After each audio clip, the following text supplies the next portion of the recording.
Urakocha taytanninchis, papanchis, awankuna allinta tiyasaqtinku kay llaqtanchispi payqa acharanña. Intinchis papanchis manam yachaqkan charinqa ruparinqa watay tawantin suyunchispi. Inkakunan rimasyanku imataraqcha hamunqa sonqoyninta tumiwanmi rich'arichikunku. Much'uy qararimunqa llaqtanchispi alpapis katatamunqa sunkayuq runakuna kay alpaman kanchuhina chayaramunqaku qurita masqaykuspa qawaq ñawsahina thampi. Yachaynintaqa allintan waqaychani mana pipis wananqapaq. Taytanchis wiraqqucha pipanchan hamunqa chay pachacha wayna inkamanmi tukukunqa.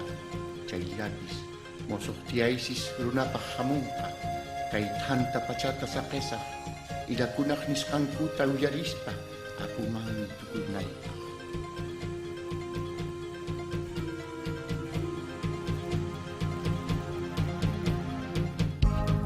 Planned it, we made it, our destination where we could live years and even more. We traveled, we battled, making our way towards the earth, across the sky. We're looking for rebirth. We are the Incas, kings and knights. We're lost, where we go we don't know. We keep on flying into the night. Inca people looking for a place to go.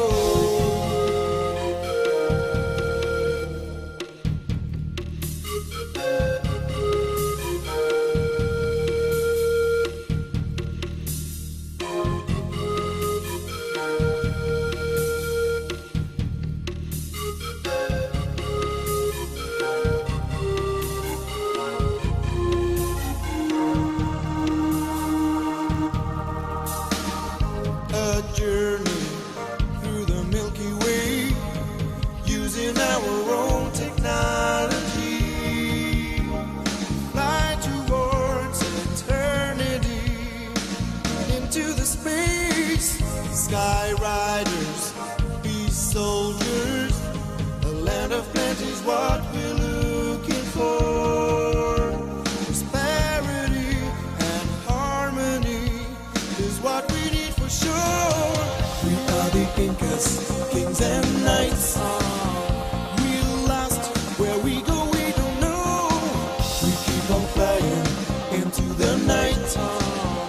Inca people looking for a place to go.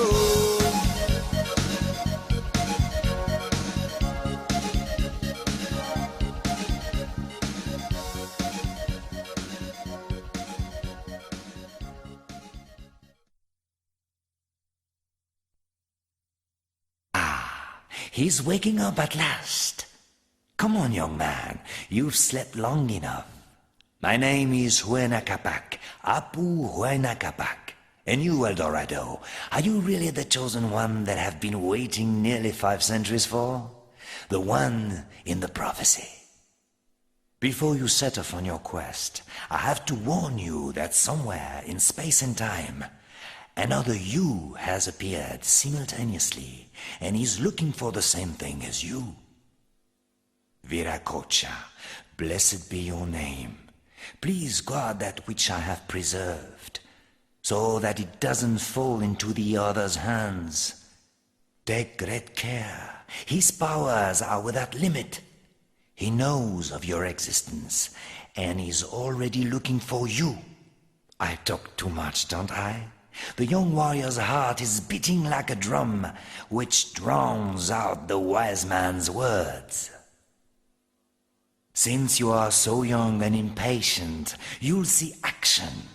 We are now close to the planet, where I have hidden the power which will give us mastery of time, that foremost gem of the Tumi. Go now and prove your value. Well, that was one hell of an introduction, wasn't it? My name is Arthur Wolf and I welcome you to INCA, a 1992 game by Coktel Interactive. This combination space shooter, adventure game, puzzle game, maze navigator, screen shooter and whatever else they could throw in the kitchen sink was part of my childhood along with the sequel INCA 2. It is a complete and utter romp of madness through a chronic INCA universe. But anyway, let's get started. Huena Capac has sent us to collect a Jewel of Time, so let's head out into our space fighter and get going. And yes, I did say space fighter. Suffice to say that INCA is very peculiar in how it treats time and space.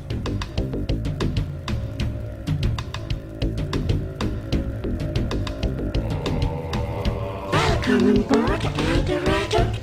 My name is Diane, your flight computer. I hope you will enjoy this flight. That was Dalan, the onboard flight computer, and I would suggest you get... Caution asteroids today. Caution asteroids today. Thank you, Dalan. As I was about to say, I suggest you get used to her, because she will be accompanying us throughout the space segments. Right, welcome to the space flight tutorial. Basically, do not get hit by the huge red asteroids and reach that planet in time. So, how do you fly? Well, using the mouse, of course. Simply point in the direction you want to go and press the right mouse button to accelerate. The asteroids make things a little more tricky though, since if you get caught in their field of gravity, they will pull you off course. Funnily enough, this is the one and only time you have to navigate an asteroid field in this game, so it is one of the very few unique space sections.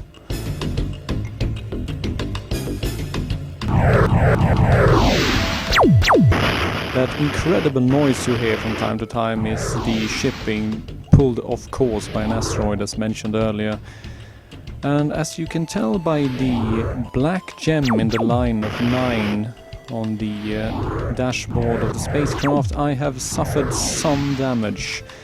If all 9 of those gems turn black, that means that the ship has been destroyed and you are going to have to restart the section. You only have 5 such restarts available to you though, so try not to get killed, I suppose. Like I am doing right now, bouncing from asteroid to asteroid. Don't do that.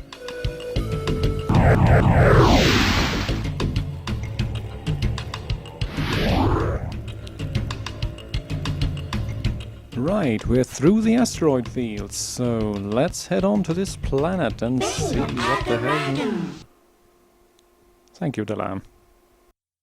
This is a save code, and this is how you continue your game should you be forced to quit.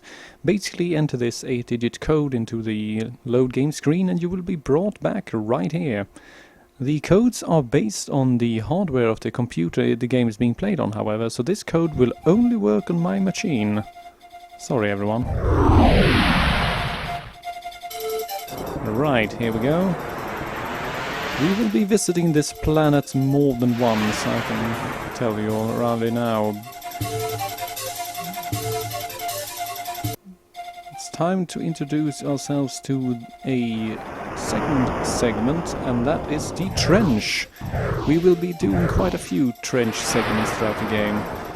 Basically, the goal is to reach the end of the trench before the enemies do. They will naturally do everything they can to stop us by dropping mines and shooting at us. And before you ask, yes, that was a conquistador in a space fighter. No, it does not make sense, and it never will.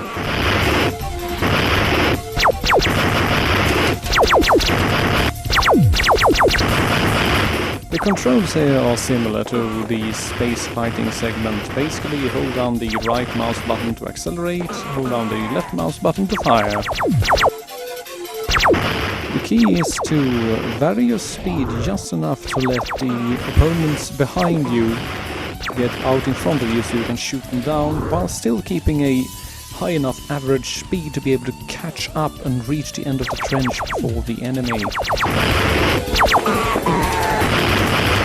Now, it is naturally a dangerous idea to try and reach the end of the trench while you still have enemies behind you, since they basically get free shots at your rear. So the safest approach is to make sure to shoot everyone down before you actually proceed. This can be sort of tricky, since as you can see there is a lot going on and the screen keeps shaking and jumping constantly, but it works out this time. Right. Let's just head over to the end of the trench and see where it leads.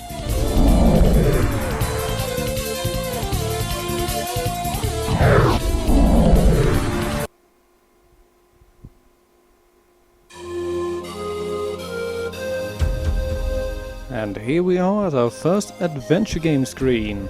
This should be familiar to pretty much anyone who was alive during the 90s. You have your cursor and various action spots. So let's start by activating these angular stones next to the door.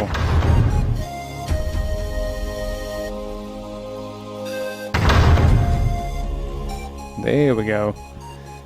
Right, what's next?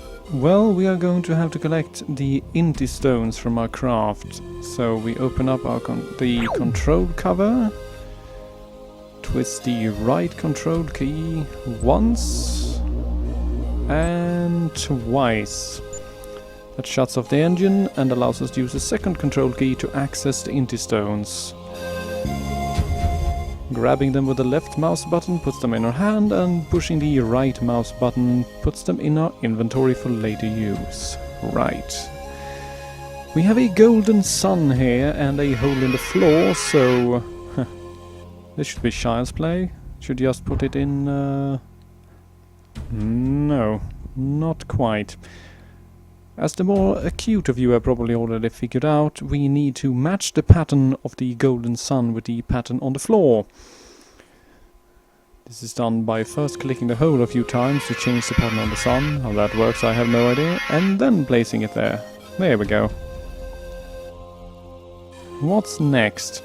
Well, we have 3 sets of stones down on the floor there, clearly in a red, green, blue pattern. However, each pattern of 3 is missing 1 color, and we have melting pots below.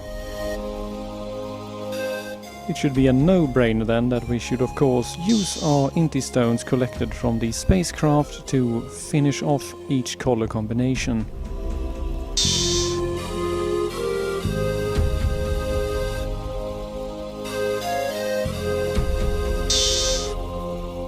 There we go. Now, we are not allowed to pass through this door before we collect the tumi, which is a sacrificial and ceremonial knife used by the Incas during various rituals. Right, welcome to our first maze segment. I will be editing these pretty heavily, because there is no reason for you to have to watch me struggle through these corridors. Oh! Right, and this is the screen shooter segment. In pretty much every major room in a maze, enemies will appear from behind pillars or other sorts of cover and fire these red blobs at you. If they have time to attach to the screen, you lose health, and if your health... like that. And if your health falls to 0, well, it's restart time. Now, it should be noted that we are supposedly not actually killing people, but simply distorting their place in the space-time continuum. Or so the manual claims. No, it doesn't make sense, but as I have already mentioned, INCA doesn't actually make any sense whatsoever.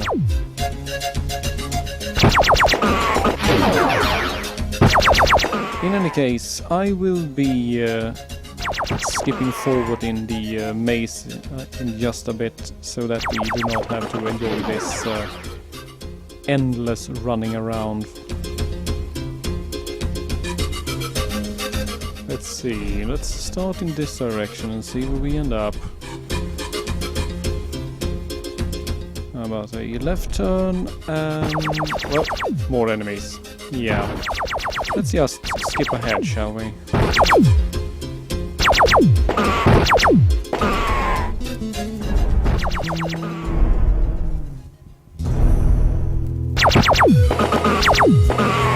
Welcome to yet another almost identical door and identical enemies.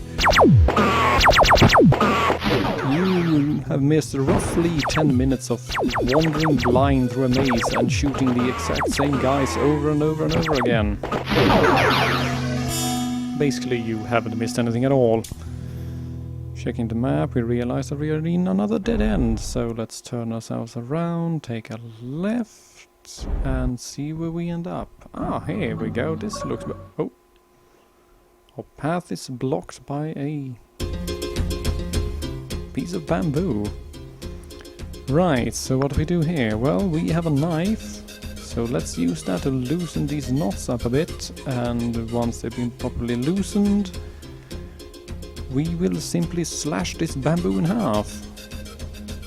This rewards us with a gold coin and 2 pieces of bamboo, which will become useful in just a moment.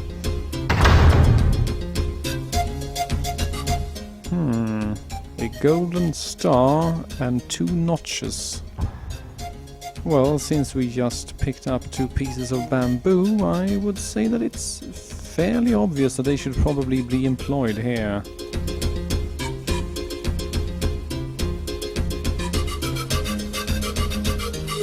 Next up, let's push this big star and see what happens. Ah, we are rewarded with golden corn. However, before we are allowed to take the corn, we must finish the ritual by offering the tumi to the basin below the corn.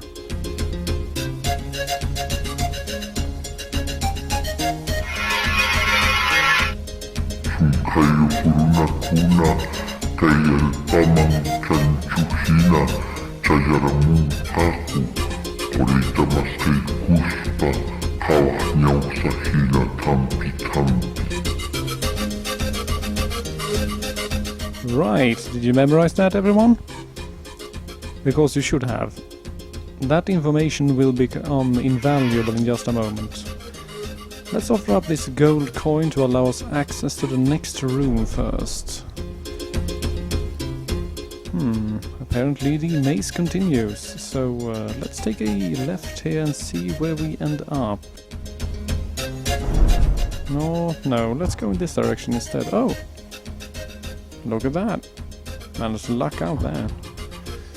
We are in another large room, so let's have a look around and see if we can find anything of interest. Ah, such as a golden panel, perhaps. Moving it aside reveals a 3-part star. Its use as yet unknown. We are not allowed to move, so we probably need to close the panel. How do we do that? Well, by clicking the mark of the star again. For some strange reason. It's not entirely clear why or how, but that's the way it is. Let's inspect these columns to see if they have anything of interest.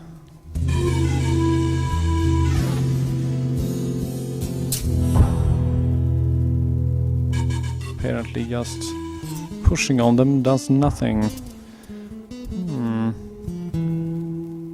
Well, since that panel hid a star, maybe this star will unveil a panel. Ah, and so it does. Each column has one of these little compartments, however only one of the columns actually holds anything of interest. So let's try the other columns and see what we can find. Nothing here either.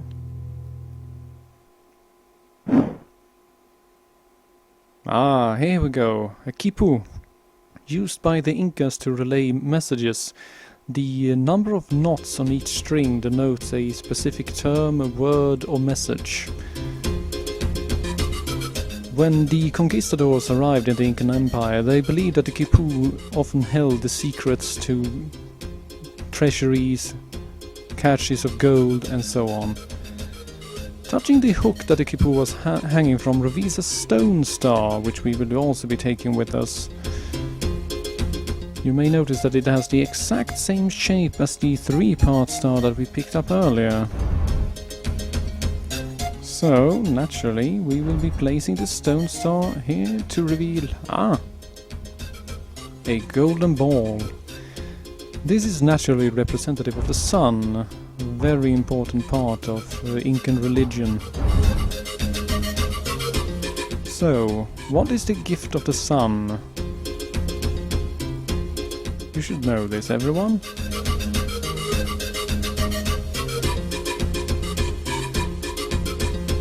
Why, it's corn, of course. So let us offer up the corn to the sun. And that reveals a strange plaque with arrows on it. Now, here we have to recall the message that the mummy gave us earlier. He spoke of morning, zenith, evening and night, and we have 4 strings on the Kippur with a certain number of knots on each. So, morning is east, because that is where the sun rises. Next is zenith, when the sun is directly above.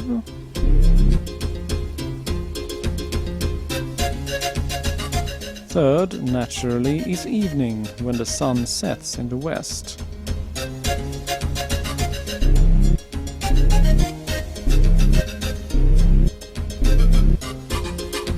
And finally we have night, when the sun is on the other side of the planet.